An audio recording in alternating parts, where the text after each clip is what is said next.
So it's interesting that Elihu, his discourse, he finishes. И очень интересно, что вот Илиуй заканчивает свое повествование, свой монолог. And then God says many of the same things as he begins. И когда Бог начинает говорить, Он говорит очень много похожих вещей. 38 глава. And so God takes up where Elihu leaves off. То есть Бог начинает с того самого места, где Илиуй закончил. So I would be very worried if God said to me, "Gird up your loins like a man." И я бы, честно говоря, заволновался, если бы Бог мне сказал: припаяшь ныне чресла твои как муж. Because припаяшь себя как мужчина, да? This is about getting ready to fight. Потому что речь о том, что, приготовься сражаться.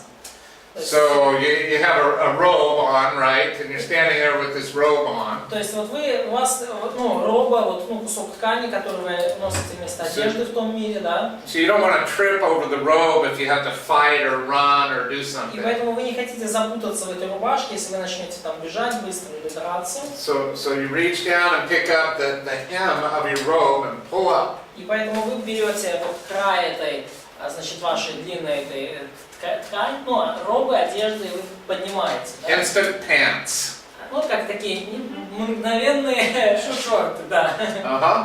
Yeah, so you're ready to fight. То есть вы их как-то так припоясали, все, теперь вы готовы к драке.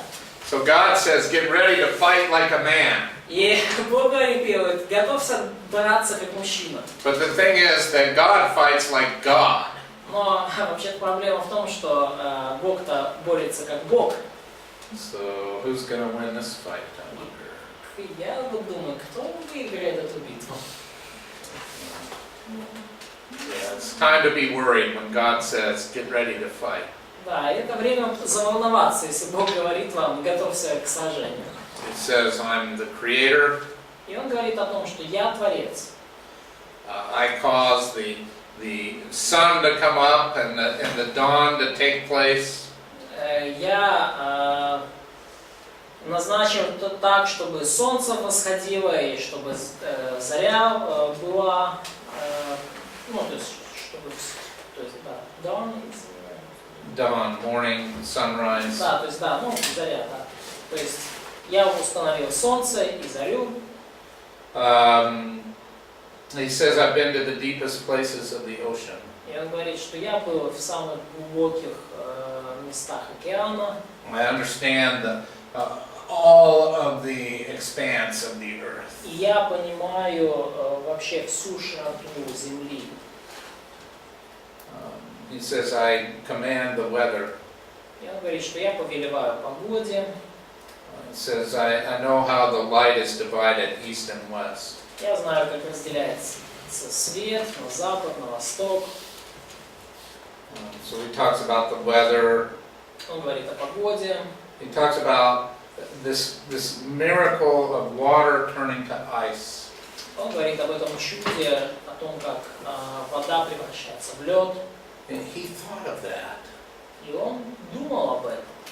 Think about it. He thought of H2O, hydrogen, oxygen. И он думает, да, вот у него в мыслях есть вот это H2O, вода, 2 молекулы водорода, 1 молекула кислорода. And when it's liquid and when it's solid. И он вот это все придумал, что оно может быть твердым, оно может быть жидким. And we look at that and we're like, whoa. И мы смотрим на это и думаем, вау. Yeah. He talks about стих 29. how he strings the stars up in the sky. И он говорит дальше о том, как он подвесил небеса на небе, стих 32. In verse 31, Стих 31, 32. this is really cool verse. И стих вот 31, мне кажется, он на самом деле очень классный. So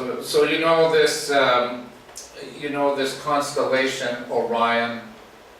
Вы знаете вот это созвездие Орион? It's got you recognize it's got the 3 stars like this, and then this, and this, and this, and То this. есть вы его опознаете, вот У него 3 звезды там, и вот здесь 4 звезды. If you look through a telescope down here, he's got a belt even. Belt? And like this is his belt and this is his sword. Да, и вот если вы смотрите в телескоп, то кажется иногда, будто это его пояс, а это его меч там. Yeah, it's amazing, all these things. Ну, меч подвешен на поясе. But he says, who springs this up here like this? Но он говорит, что да, Who puts these stars so that they stay in place? кто вот это все собрал, кто вот эти звезды подвесил таким образом, что они вот висят на этих местах. And he's talking about why the stars stay up in the sky in exactly the same place. И он говорит о том, вот почему звезды на небесах, они висят, находятся каждая на своем месте. And that's really amazing. И это действительно потрясающе. He talks about how the constellations come in their seasons. И он говорит о том дальше, в 32 стихе, как созвездия выходят в каждое в свой срок. Or the laws of all of the heavenly bodies. Или он говорит о, дальше в 33 он говорит об уставах небес, то есть Gravity. законы всех небесных тел, закон гравитации и так далее. And so on. And it's just, he's saying forces that are beyond our imagination to describe. И он говорит о силах, которые выходят за грани нашего воображения и возможности это выразить. Remember when we went on a road trip together and we went out to the moon and the sun? Помните, когда мы вот отправлялись в эту поездку, да, и мы ехали к Луне, к Солнцу, к далекой звезде, да? Yeah, Mark Musser was complaining to me about that because he saw that picture. И Марк Массер роптал и жаловался в этом. He says, "Why are you talking about this in your class?" На меня он увидел эту картинку в Фейсбуке и говорит, почему ты учишь об этом на своем уроке? So if you don't mind, when he gets here, explain this to him, И please. когда он сюда приедет, вы ему объясните. How important it was that we learned that. И объясните, насколько это было важно, что мы это поняли. Mark's my good friend. I talked to him last night. И Марк мой хороший друг, я с ним вчера вечером говорил. Good guy. So God is questioning Job. Did you do any of this? И Бог спрашивает, Ир, ты делаешь что-то из этого? Now let's do some thinking about that. Давайте немножко поразмыслим об этом. There is intellect and power. Есть интеллект и сила. The intellect to conceive of these things and the power to make them. Интеллект необходимый для того, чтобы задумать эти вещи, и сила необходима для того, чтобы их сотворить. And remember that didn't God just speak and came into being? И помните, да, не было ли так, что Бог просто сказал, и это появилось? He just spoke and they happened. Он просто говорит, и это получается, это случается. Now think about the content of Job 38. И вот подумайте о содержании 38 главы Иова. We've got power and intellect, but we don't quite have character yet, do we? Здесь говорится о божественной силе, о божественном интеллекте, но не так уж много говорится о божественном характере, да? What do you think? Maybe you could make a case that there's some divine character like love or grace in chapter 38. Может, видите ли вы в 38 главе какие-то признаки, да, вот, божественной благодати, божественной любви? But this is all about creation and nature. Или это все о сотворении и о природе? He talks about animals in chapter 39 В 39 главе он говорит о животных and their instincts. и об их инстинктах. Не, ну даже в 38 говорится о заботе Бога со всем этим. 41 стих, он дает еду птенцам. In the end of chapter 38, he speaks about his care about animals. He gives food to the raven, its nourishment, and when it's young, cry to God and wander about without food. So just a little ray of light, right? Just a little bit, if you think about it. Небольшой луч света, да? He creates and he cares. Да, то есть он создал и он заботится о And тех, I agree. кто создал. Согласен. Do you remember Jesus saying that God cares about the little birds up in the mountains? Помните, да, что, как Иисус говорил о том, что Бог заботится даже об этих маленьких пташках в горах. So there are these little birds in the Colorado mountains. И вот эти летают в горах Колорадо такие маленькие пташечки. They're called the nuthatch. И сейчас, Nuthatch. по-моему, это орех. And they live in a certain kind of tree. Сейчас, nuthatch, поползень. Nuthatch. Поползень, ну, да, так вот делают. То есть они живут on the what tree? A certain kind of tree in the mountains. И они живут на определенного рода деревьях в горах. A certain kind of pine tree. Ну, на определенного рода соснах. With nuts? Well, like pine nuts. There are pine nuts, like in the pine cones. Yeah. Ну, то есть они живут на тех соснах, где есть шишки с, ну, And there will be 60 or 80 of these on a tree. И на одно дерево влезает там 60-80 таких пташечек.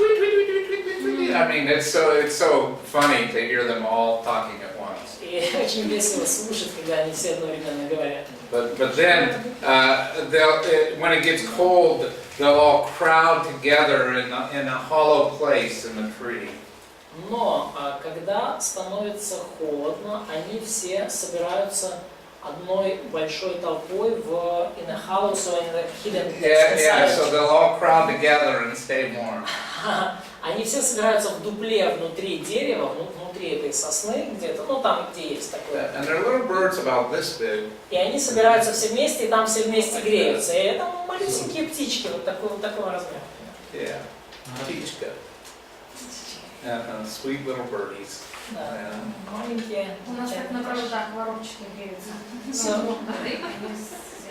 So that's a way that little birds are also just trying to get warm in our country. So they are gathering together in these long electricity cords. Yes, right. Yeah, and they're just trying to get closer. Right, right. But God cares for them. Но Бог заботится. Remember, one of the significant themes we encountered was that God makes man, but He doesn't care about them.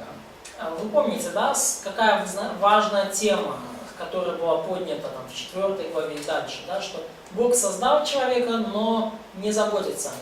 Да? То, что товарищ Елифаз предположил.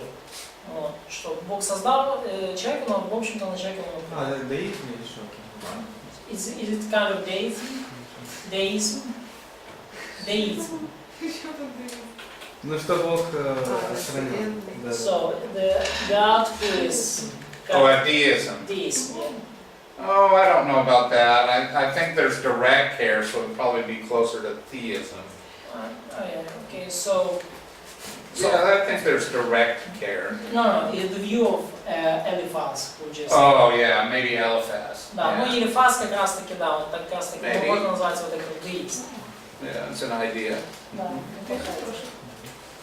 So all of these things God creates. и вот все вот это вот Бог сотворил.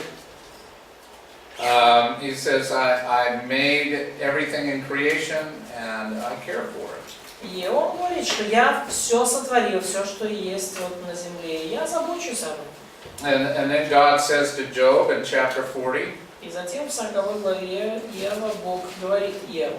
you find fault with me, and so now you're going to fight with me.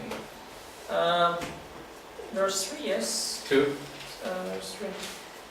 Well, the one who finds fault, now fight with God.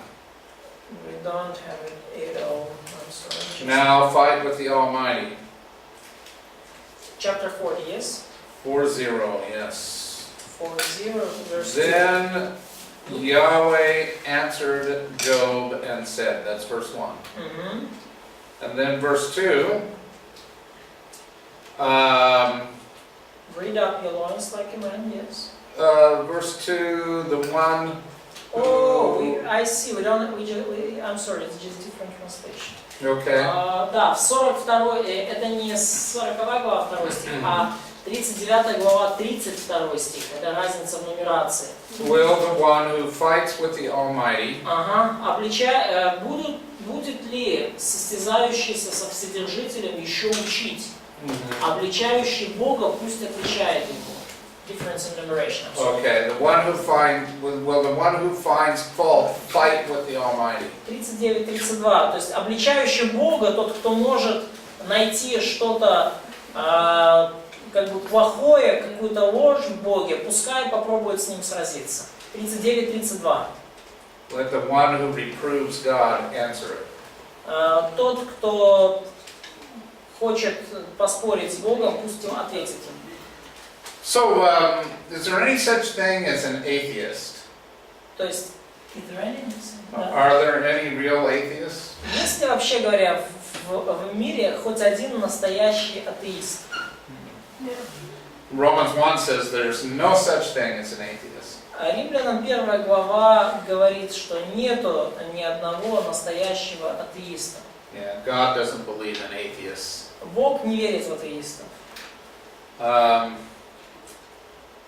But I think that people are atheists because they're mad at God. Но я думаю, что люди становятся атеистами из-за того, что они очень злы на Бога. Они, So, got it? Yeah. Okay. You should try this sometime. I've done it. Вы можете это как-нибудь попробовать. Я это один раз делал. Instead of trying to prove the existence of God to an atheist, А вместо того, чтобы атеисту пытаться доказать, что Бог есть, just ask him a simple question. просто задайте ему простой вопрос. Why are you mad at God? Что тебя так бесит в Боге? Почему ты так злишься на Бога? You'll get some interesting answers. И вы получите очень интересный ответ. Usually there's some tragedy in their past that made them angry with God. И обычно это какая-то трагедия в их прошлом, из-за которой они разгневались на Бога. Yeah, they're just bitter and angry like Job, and it's multiplied into denying God's existence. И они ожесточены, они гневаются на Бога, и в итоге это все растет и растет, и доходит до того, что они отрицают его существование. So, God is confronting Job. И вот Бог, Он противоречит Иову. Он как бы, да, вступает в сражение, ну не в сражение, но Иов, да, Бог выступает против Иова. In chapter 40, verse 8, he says, Will you cancel my judgment and condemn me to justify yourself? 40 глава 8 стих в украинской Библии и 40 глава 3 стих в русской, в синодальной Библии. Ты хочешь не спровергнуть суд мой, обвинить меня, чтобы оправдать себя? 43 в синодальной, 48 в украинской. Now God has gotten to the point where he's saying, are you questioning my character? Я сказал 43 в синодальной, 48 в украинской. Я вижу, что здесь есть. Can you repeat one more time? God confronts Job about questioning his judgment. И вот Бог, Он обвиняет, ну то есть Он нападает в каком-то смысле на Иова за то, что тот сомневается в его справедливости, в его суде. And that's a matter of character. И это уже, ну, Божья справедливость, Божий суд, это вопрос Божьего характера. In verses 15 through 18, he talks about behemoth. В стихах 15 through 18. Actually, let's see, it keeps going down through the 24. В В стихах с 15 по 24 40 главы в синодальном переводе, в украинском переводе, и это получается с 10 по 19 в синодальном переводе. Еще раз, с 15 по 24 в украинском, с 10 по 19 в синодальном. This massive creature. То есть мы видим вот это огромное творение. Okay, and then in chapter 41 he turns to the sea creature Leviathan. И в 41 главе он переходит к морскому творению, к Левиафану. Remember in chapter 3 when he says, those who dare to awaken Leviathan, let them cancel out the day I was born. И помните, да, как Иов в 3 главе там заикнулся, что пусть те, кто способны выйти против Левиафана, да, они отменят день моего рождения. Где он? And here in 41:10, that same idea comes out, that there are those who are so courageous as to awaken Leviathan. И здесь, в 41 главе, мы снова видим ту же идею. Да? Кто настолько смел, чтобы разбудить Левиафана? And so he continues on Leviathan, this terrible creature. И он продолжает говорить о Левиафане, этом ужасном, наводящем страх творении. And when God stops talking about Leviathan, Job finally answers in chapter 42. И когда Бог перестает говорить про Левиафана, в конце концов Иов отвечает. And let's see what Job mentions in his confession. И давайте вот посмотрим, что Иов упоминает в своем исповедании. I know you can do all things, that no purpose of yours can be thwarted. Знаю, что ты все можешь, 42:2, и что намерение твое не может быть остановлено. Okay, so this is about the omnipotence of God. И здесь речь о всемогуществе Бога. Where does verse 3 come from? Но откуда этот 3 стих появился? Как он звучит? У вас может быть, потому что непонятно, как он Все омрачающие праведение ничего не разумея. Так я говорил о том, чего не разумел, о делах чудных для меня, которых я не знал. Но это синодальный, да? Это синодальный, сейчас, секунду.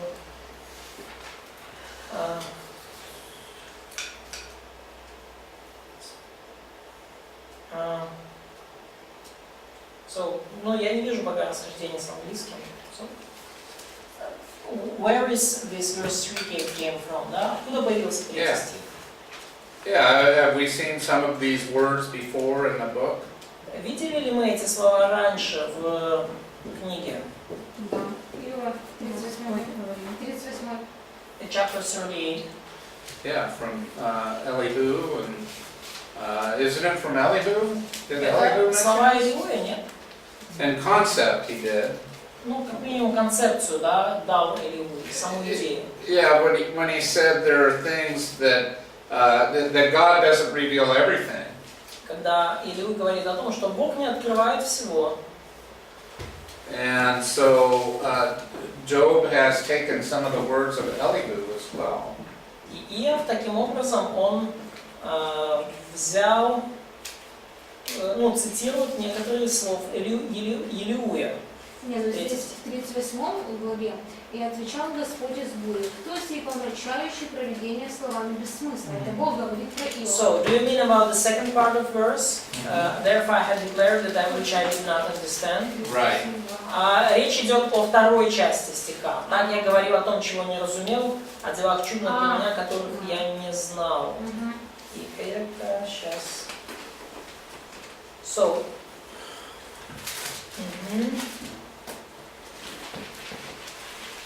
So he quotes something about from Elihu that, да, то есть во второй части 3 стиха Иов цитирует фактически слова Илюя, по крайней мере общую их идею. То есть Илюя его обвинил в том, что Иов говорит несмысленные слова, умножает там их бессмысленные слова. Где-то там это было, я сейчас...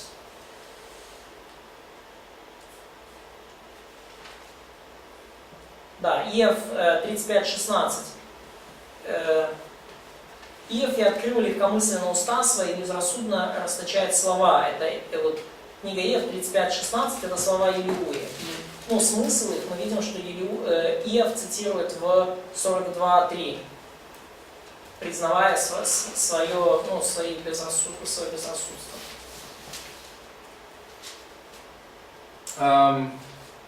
Все, скажем так, He says, понимают, да? he says, mine eye sees you, I understand you. And he uses the word that means to see and understand. В 5 стихе он говорит, что такое? В 5 стихе 42 главы он говорит, я слыхал о тебе слухом уха, теперь же мои глаза видят тебя. И он использует слово «видеть», которое означает «видеть» и «понимать».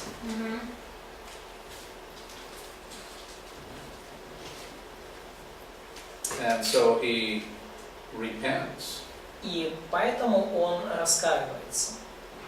And he understands God as he truly is. И он понимает Бога в полноте, он понимает Бога таким, каким Бог является на самом деле. I think he reunites the power of God and the character of God. И я думаю, что он снова соединяет вместе Божью силу и Божий характер. So God is angry with Job's friends. И Бог гневается на друзей Иова. And tells them that they spoke falsehood. И говорит им, что они говорили ложь, они говорили неверно. And he says, make a sacrifice for your sins. И он говорит им, чтобы они пошли сделали жертву за свой грех. And Job will pray for you. И Иов помолится за вас. And then there's something very significant. И здесь есть нечто весьма значимое, очень важное. I'm not going to treat you according to your folly. In other words, you may be very foolish, but I'm not going to treat you as a very foolish person. Да, ибо только лице его приму, дабы не отвергнуть вас за то, что вы говорили о мне не так верно. То есть он говорит, я не хочу с вами обращаться согласно вашей глупости. То есть вы говорили обо мне ложь, вы согрешили. Но я не хочу вас наказывать, как по справедливости, как вы того заслужили. He's going to forgive them. Он хочет простить их, он собирается их простить. Because he is not at all the God that they have described. Потому что он ни разу не такой Бог, какого они там и его описали. He's a forgiving and loving and compassionate God. Он прощающий, любящий и сострадательный Бог. So by being merciful to them, he's taught them about himself. И благодаря своему милосердию к ним, он учит их тому, кто он есть на самом деле. And the Lord has accepted Job. И Господь принимает Иова. Well, let's look right at the end of verse 8. Давайте посмотрим самый конец стиха 8. You have not spoken of me what is right, as my servant Job has. Вы говорили о мне не так верно, как раб мой Иов. When did Job start speaking right about God? Когда Иов начал говорить о Боге верно? Just very recently. Кажется, что только что. I mean, it's not like he's been speaking right about God the whole time, right? И не похоже, что он говорил все это время верно о Боге, да? Yeah, so I think this is great, you know. God's forgotten about all those horrible words Job spoke. И разве вам не кажется, что это великолепно, что Бог забыл о тех всех глупейших словах, которые Иов, так сказать, высказывал? Yeah, and so it's interesting, he just simply says, my servant Job has spoken right about me. И видите, как интересно, да, что в конце концов он говорит, And мой слуга Иов наконец-то сказал правильно. he's really indicating that they haven't yet spoken right about him. И он показывает этим самым, что ребята еще не сказали обо мне так же правильно. Maybe someday they did. Может быть, когда-то они скажут. So Job is restored. И таким образом Иов восстановлен. Интересно, в 9 стихе Елеу не упоминается. So it's interesting that Elihu is not mentioned in verse 9. I know, poor Elihu. He's the hero and he gets nothing. Ну, бедный Elihu, он герой на самом деле, и он ничего не получает награды. That we know of. Но, кроме того, что мы о нем знаем. Yeah. Do you think God was just to Elihu even though he's not mentioned in the book? Как вы думаете, Бог был справедлив к Елеую, даже несмотря на то, что он не упомянул его в конце книги? Yeah, I noticed that too. I think it's kind of a nice touch in a way. You know, that the big hero doesn't really get any verbal affirmation. Ну вот, мне кажется, это очень такой интересный штрих, что настоящий герой, он не получает никакого, скажем, никакой словесной похвалы. He still, Elihu still waits for the public affirmation from God. But И Елеуй все еще ждет публичного, скажем так, одобрения от Бога. But he will someday. Но когда-то он его получит. Or that's our job to do, you know. Go, Elihu's awesome. Ну, или это наше уже дело это сделать и сказать: Елеуй, классно, молодец. Yeah, he is. Ну, молодец. Any last questions about Job? И вот последний вопрос про Иова. Who would like to talk about the final exam a little more? Так, кто хочет поговорить еще про Did you do последний this экзамен? yet? Did you do the final yet? Если у вас последний вопрос про Иова, Два вопроса. Okay. 2 questions. Okay. По поводу, почему Соломон написал Экклесиаста? So, the question on Ecclesiastes: Why did Solomon wrote this book? Why did Solomon write this book? Wrote Ecclesiastes. He's Okay. he's done with. Oh, okay, sure. По Okay. Еву есть вопрос? Я думал вообще по экзамену. So he asked a question on exam. По Еву? Есть по Еву Да, вопрос? зачем Ева написал? И кто, и какая цель? The question on Job: Who wrote this book and with what purpose? We don't know. Мы не who знаем, wrote кто it. написал. But you tell me. Скажи мне. Any ideas? Есть I идеи? don't know. Я не знаю. Кто написал? Автор, да. Автор. Нет, причина, зачем? So reason for writing. Job. Well, you know, that's in the final exam. 3 key reasons. Ну и это будет в последнем экзамене 3 ключевые причины. And so I think he reveals the conflict between God and Satan. И я думаю, во-первых, эта книга показывает конфликт между Богом и сатаной. And he teaches about undeserved suffering. Во-вторых, эта книга учит о незаслуженных страданиях. And he teaches that God is great. И она учит нас величию Божию, о том, что Бог велик. So, when were the Psalms written? Когда были написаны псалмы? 1440-400. From 1440 to 400. Correct. Точно. Who were at least 5 authors of the Psalms. Как минимум 5 авторов псалмов. And if you get more, you get bonus points. Если назовете больше, получите бонус. David, Moshe, Давид, Асаф, Асаф, sons of Korah, сыновья Коревы, Соломон, Ezrahites, Езраиты, Ezrahites, Езрахиты, да, Соломон, Solomon. да, Соломон. How may we describe the Psalms? Как бы мы описали псалмы? God inspired hymns and poetry. Вдохновленные Богом гимны и поэзия. What is a psalm of ascent? Что такое псалмы восхождения? Псалмы, которые пелись, когда люди шли в Иерусалим на поклонения. Songs which people sing while ascending to Jerusalem, going there on feast and worship. Особенные псалмы. Special psalms which people sing. Good. What are 5 things mentioned in the title of the song? 5 особых вещей, упомянутых в заголовке псалмов. Ну, автор, адресат, начальник хора, инструмент.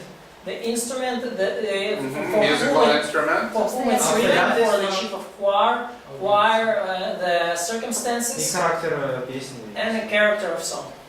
Плачевная. Like how it should be used as well. Да, то есть как она должна быть использована. Yes. So it's a song of sorrow, the song of prayer, etc. Yeah, yeah. Do you know what a mismor is? Вы знаете ли, что такое мисмор? Псалом. Псалм. Okay. With a stringed instrument, usually. Какие струнные инструменты обычно используются? Если А ты струнный. 10 string. Yeah. Selah, what does Selah mean? Selah. Пауза. Что такое села означает? Pause. Пауз. Miktam. Мигдам. Сокращение.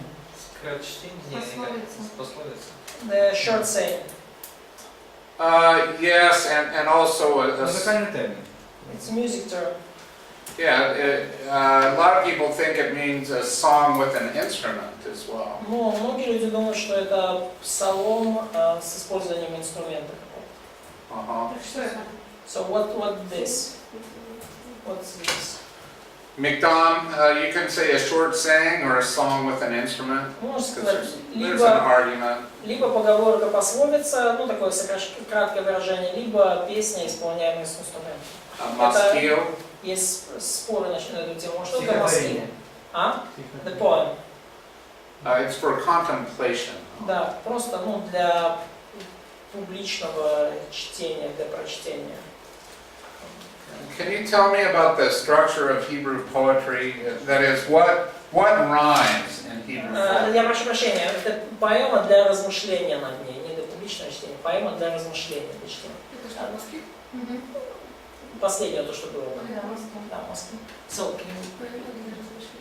can you, this rhymes or? Ideas are compared instead of sounds.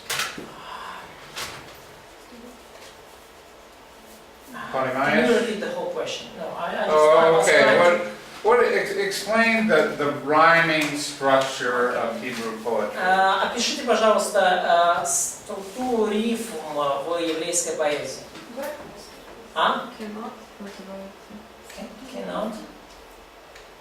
It compares ideas, but not just sounds. Like a normal English poem, we rhyme sounds together. In Hebrew poetry, we rhyme ideas. В обычной западной, там, в английской, европейской поэзии мы рифмуем звуки, да? Любовь, морковь, да?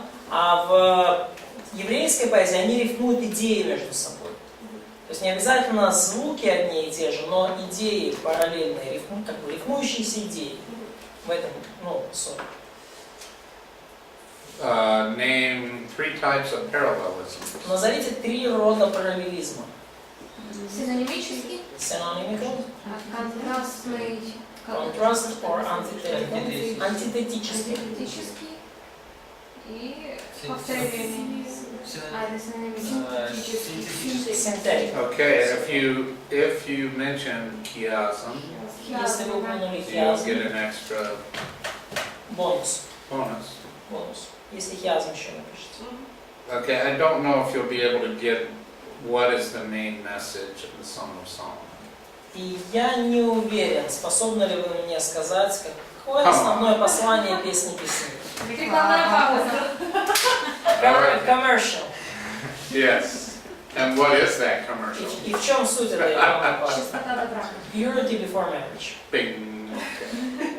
Bingo. Well, why was the book of Proverbs written? Почему была написана книга притч? Зачем? С какой 3 целью? reasons. Научить правильному отношению к Богу.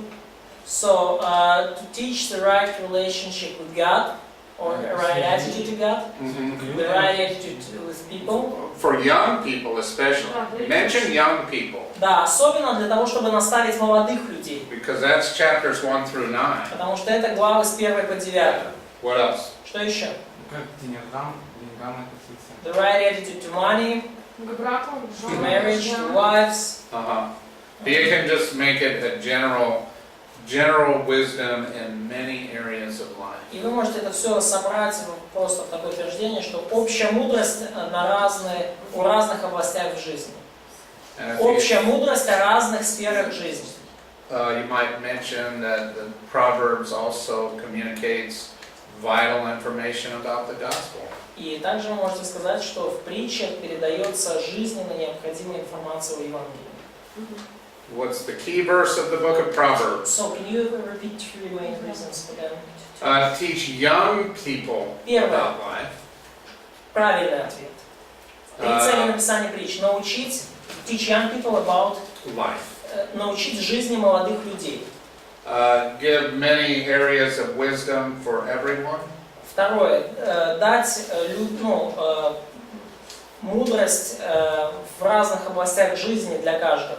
Преподать мудрость в разных областях жизни для каждого.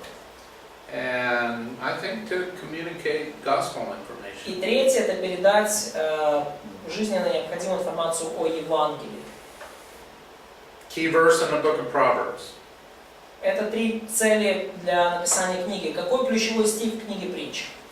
12-13. 12-13, 1-7. 1:7. We have a dispute. Что там? Так Is it the same in both places? No, she just messed with Ecclesiastes. No. Oh, okay. Uh-huh. 1-7, 1-7. 1:7. Fear of the Lord is the beginning of wisdom. Начало мудрости страх Господь. Why did Solomon write Ecclesiastes? Почему Соломон написал книгу Экклезиаст? To teach the existence of God Ответ, чтобы научить существованию Бога. and their need for Him, Существованию Бога и нужду в Нем. and their need for Him to give meaning to their lives. И Соломон написал книгу Экклезиаст, чтобы научить людей, что Бог существует. Второе, чтобы показать, что Бог необходим для осмысленной жизни, чтобы в жизни был смысл. Бог необходим, Бог нужен, чтобы в жизни был смысл. Key Нужда в Боге для смысла в жизни. Как-то так. verse of Ecclesiastes. Ключевой стих в книге Экклезиаст. 12-13.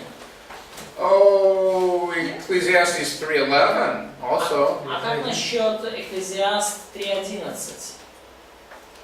Тоже неплохо. Yeah, God put eternity in the hearts of men. Все соделал Бог прекрасным и вложил вечность в сердце людей. 3:11. Не мир, а вечность. But if you say 12:13, you'll be fine. Но если вы скажете 2:12-13, тоже нормально. When did Job live? Когда жил Иов? 2000 лет до Рождества. 2000 BC. Приблизительно. If you say 2001, though, no. Approximately. I'm kidding. Если 2001 год назад скажешь, не пойдет. Around 2000 BC. Около 2000 года до нашего. Время патриарха. Time of Petrarch. Что такое? Есть вопрос? Ah, that's fine also. And when was the book written? Когда книга была написана? Тоже где-то так. 2000, а в 1800 попала к Аврааму. Somewhere near, approximately in the same time, but in the 1700s BC, Abraham got it. Yeah. Подобная книга была написана. Or no, the same book was written in another area. Are you happy? Вы счастливы? Да. Okay. So now you know what's on the final exam. If you need to adjust answers, it's okay. И теперь у вас есть все ответы на вопросы, и если вы хотите уточнить какие-то ответы, то вы можете спросить. I need to be nice to you, Sergey, if you've already done your final exam. Ну, и мне нужно быть очень с тобой любезным, Сергей, потому что ты уже фактически написал Если ты уже написал свой финальный экзамен, Могу сдать. Okay, я верю тебе. okay, all right, good. Any final questions? Есть ли у вас какие-то вопросы напоследок? Who was right, Calvinism or Arminianism? Да, кальвинисты или армяне? Диспенсионалисты. Dispensation. Uh-huh, thank you. Когда вы приедете в Works for следующий me. раз? So, when are you going to be there next time? Be here next Be time? here next time. I don't know. Я не знаю. Я не знаю. I can't tell the future. Я не могу предсказывать будущее. А по прогнозу? So, what's your Когда будет снег? what's your idea about this? Is it okay if I say that I would like to come back? Достаточно ли будет, если я скажу, что я бы хотел приехать? That I enjoy teaching you very much. И что мне очень понравилось вам преподавать. Очень понравилось. That's all we know right now. И это все, что мы знаем на сегодняшний момент. Okay? Okay? I don't know. Я не знаю. Yeah, I may be making a trip to Ecuador later this year. Может быть, еще позже в этом году будет у меня поездка в Эквадор миссионерская. It's not set yet, so we'll see. Но еще не, она, скажем так, не договорена, еще не решена на 100%.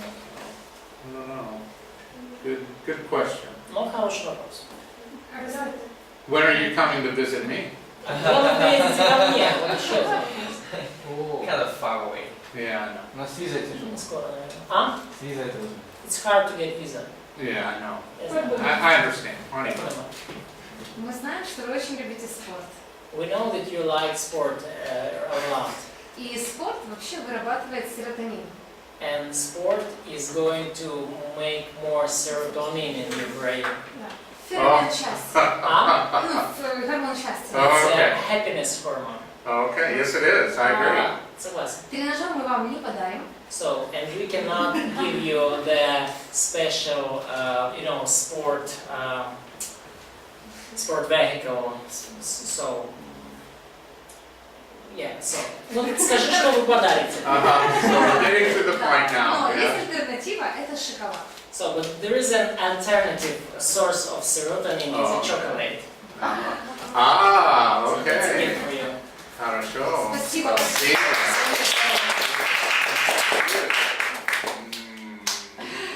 This makes me happy. Yeah. Thank you for my serotonin. Спасибо вам за ваш серотонин, я счастлив. Very nice. Thank you very much. Спасибо And большое. you were an excellent class. Это очень мило, и вы были просто замечательным классом. And so I thank God. И я благодарен очень Богу. Let's pray.